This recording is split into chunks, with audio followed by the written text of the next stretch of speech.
This is Greg Troutline with Marine Technology TV, and we're very pleased to be joined today by Toby Stapleton, Director, the Blue Venture Forum, to discuss his organization's recent event in Rhode Island and the progression of the blue economy as a whole.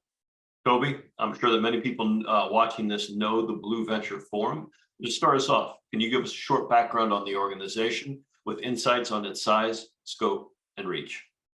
Sure, Greg. It's great to be on the show, and great to present the Blue Venture Forum, which is a nonprofit organization based in Newport, Rhode Island, that connects. The goal of the organization is really to connect the industry, and increasingly we're seeing investors. So, of course, traditionally that's been the existing marine tech industry with customers and organizations like of course, the U.S. Navy, the Naval Undersea Warfare Center, NOAA, DOE, but now we're seeing a lot of commercial customers come into blue tech, and over the last few years, that's increased, of course, in oil and gas, aquaculture, and other verticals. And so we're seeing customers we're looking to connect those customers, resource providers, and increasingly the startup community, the blue tech startup community, and investors who are investing in blue tech. And the way we operate is through programming. We run a number of events throughout the year, and we have a signature event, which I look forward to talking about, called the Blue Innovation Symposium. There are many initiatives that seek to quantify and grow the blue economy, as I'm sure you see. What specifically is unique about your organization, and what makes the Blue Venture Forum stand out? One of the ways that we stand out is through this signature program we deliver called the Blue Innovation Symposium. And what we started it with the mantra, for the industry, by the industry. And what we wanted it to be is an event that would bring the region's the companies together. And but right from the beginning, we actually partnered with the Consulate General of Canada to ensure that the Canadian maritime tech, marine tech, those companies that are in the maritime provinces, increasingly we're getting companies from British Columbia and the West Coast to participate. And what we do is put together programming, a couple days worth of programming that's really catered to the industry. And we bring those Canadians down, but it's grown over the 8 years we've been doing the symposium. We actually now had 6 countries represented at the last conference, and so it was truly an international show with 300 participants. The other program that we launched this year is the Blue Venture Investment Summit, which is kind of what we consider a first of its kind program to highlight what investors are looking for. So this year we had investors like Catapult Oceans, Propeller, and other venture capital funds, Investable Oceans, the Blue Angels, and more, to talk about what they're looking for in terms of ocean tech investments. And we had founders, we had companies like Jaya Robotics, Flux Marine, Regent Craft, and Blue Trace. Blue Trace is what I call an oyster tech company. So we had, from defense tech through oyster tech. We've mentioned it several times, the Blue Innovation Symposium. It just closed down. Unfortunately, I was not able to make it there personally.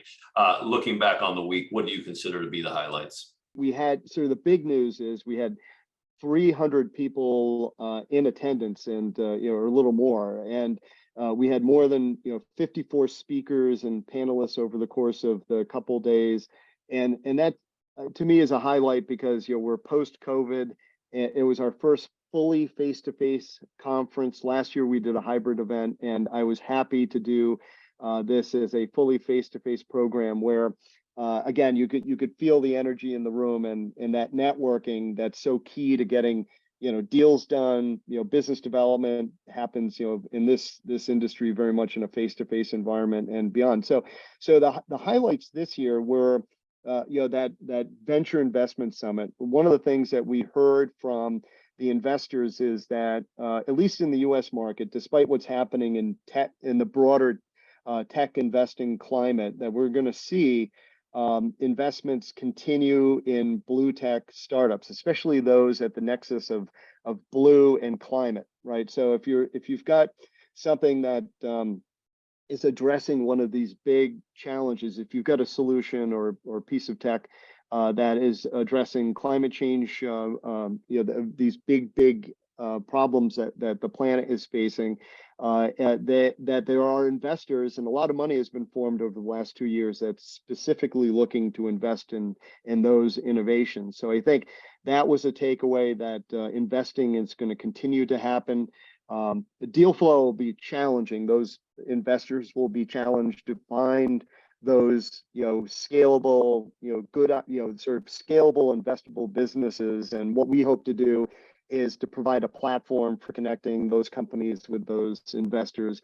Obviously, you and the Blue Tech or the Blue Venture Forum has its hands on the pulse of these innovative companies and these innovations. And this question might be a little bit repetitive, but can you share your thoughts on the overall health of the market today and classify specifically the appetite for blue tech investment today?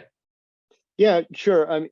One of the things, kind of going back to what you were saying earlier, that what we've seen over the last 8 years is that, 8 years ago, there were the ocean tech, and I'm also the chair of the Marine and Oceanographic Technology Network, MOTN. And so if you look at our members, and if you look at the companies who came to the Blue Innovation Symposium 7 years ago, they were the sort of the name brands in the ocean tech business, and there wasn't really a vibrant startup community. There were a few new companies at the time. It was companies like Ocean Server, Riptide over the years, and others. And back then there was very little there were very few institutional investors who were making investments in blue, mostly because they couldn't understand what those big challenges are, couldn't understand the market. Most of those companies, they had one customer, it was the US Navy, and that's really hard to get a venture capital firm interested in. So a lot of those companies were in the U.S. backed by SBIR funding, and so they would technically proficient founders from Scripps or Hui or whatever it may be, would start a company based on a problem that they saw, whether it's a new sound or a profiler or whatever it might be. And they would go get some SBIR funding, and then they would try to commercialize it without much help. Today, sort of fast forward today to get to your question. Today, we see accelerator programs. So there's around the world, there are accelerator programs specifically focused on blue. Creative Destruction Lab up in Canada has a blue oceans track, Mass Challenge.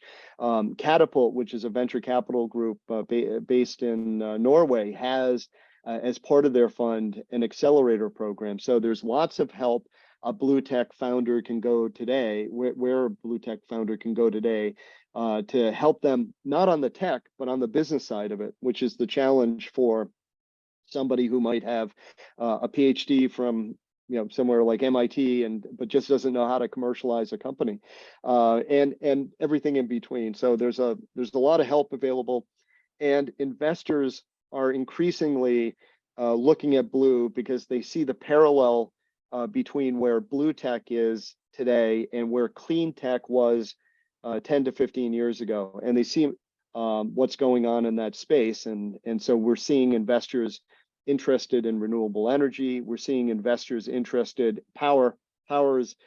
We need the good battery systems and power for those sensors and vehicles and beyond. And so we're seeing investors and corporates looking at making strategic investments or acquisitions of novel power systems, and then sensors, I think, is the other vertical that's of interest to investors, because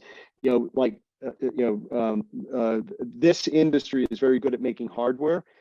It's the data piece that has not yet really been figured out by anyone yet in blue, and there's challenges there, but the opportunity to me is figuring out how to turn that data into create a business model around the data that all of these companies are collecting, and then lastly, it's comms. Undersea communication and getting better data out of the oceans. When you look at 2023 and beyond, what are the overarching ambitions and the quantifiable goals for the Blue Venture Forum in 2023? So quantifiable goals for us is we're looking to connect, at least 8 blue tech startups and scale up companies with investors, and we're in the process of kind of quantifying exactly what that's going to look like from a dollar amount. But if you think, each of those companies, that the seed rounds have gone up. The sort of the first round of funding for these a lot of blue tech startups has gone up over the last couple of years, and so we're likely to see anywhere from 1.5 to 2.5 million dollars of investment in each of those companies. So we're looking to catalyze that activity.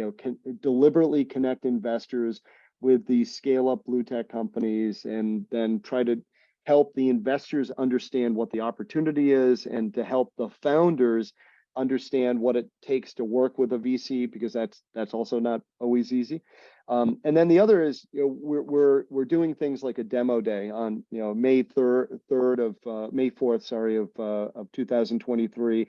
We've got our first in-water equipment demo day scheduled at Roger Williams University, which is located in Bristol, Rhode Island, and the Herreshoff Marine Museum, which is a sort of a old wooden boat marine museum that's created a blue tech innovation center.